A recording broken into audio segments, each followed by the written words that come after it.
Hello welcome back my channel চিত্তন মেনু। এখন আমি চলে এসেছি ব্যাংকে।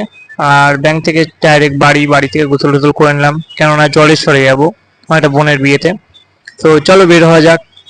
আমি এখন বেরিয়ে পড়েছি, দেখতে পাচ্ছ রোডে আছি। তো চলো ওখানে গিয়ে জানি না কি হবে। আর জলেশ্বরে অনেক দিন আগে গেছিলাম আর এই যাচ্ছে অনেক দিন পর। আর রোডগুলো দেখে ভাই সাব অসাধারণ লাগছে ভাই। অনেক দিন পরে যেহেতু বের হয়েছি বাড়ির থেকে, সরে যাচ্ছি অনেক দিন পর। এটা আলাদা একটা রকমের ফিল হচ্ছে, তোমাদের বলে বোঝাতে পারছি না।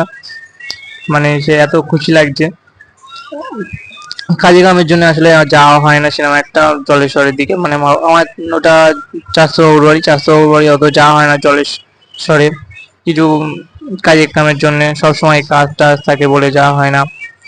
আর আজকে আমি যেহেতু যাচ্ছি, আর দেখতে পাচ্ছ রোডের কন্ডিশনটা কি আছে, প্রচন্ড ছেঁড়া ভাঙা রোড। আর তারপরে এত সুন্দর একটা তোমাদের কি বলবো, মাঝে মাঝে একটু খারাপ আছে ঠিকই, তবে ভালোই লাগছে। চলো, তো এখন আমরা চলে এসেছি এখানে। আর এখানে এসে দেখতে পাচ্ছ চারিদিকে প্যান্ডেল হয়ে গেছে। আর এই দেখো সাইডের ভিউটা দেখো ভাই সাপ, আর এই ভাইগুলো গেম খেলছে। সো আমি এখন খুঁজছি আমার ভাইকে, বনিকে। আর চলো দেখি ও কোথায় আছে। তো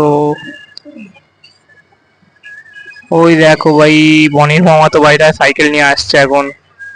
আর বনি আছে এই দিকটা আছে, এই তো বনি পেয়ে গেছি। বনিও এখানেই ছিল।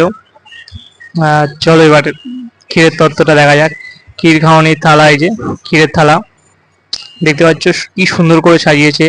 আর যেহেতু বড় লোক, বাড়ির লোক এসেছিল ওই জন্য দেখতে পাচ্ছ সবাই এখানে আছে। আর এবার একটু যাচ্ছি চা খেতে। এখন সব ওইদিকে কাজ টাজ মিটে গেছে বলে আমি আর ভাইয়া বললাম চলো চা খেয়ে আসি একটুখানি। টাটা, আজকের মতন এইটুকু গাইস, টাটা বাই বাই, আবার নেক্সট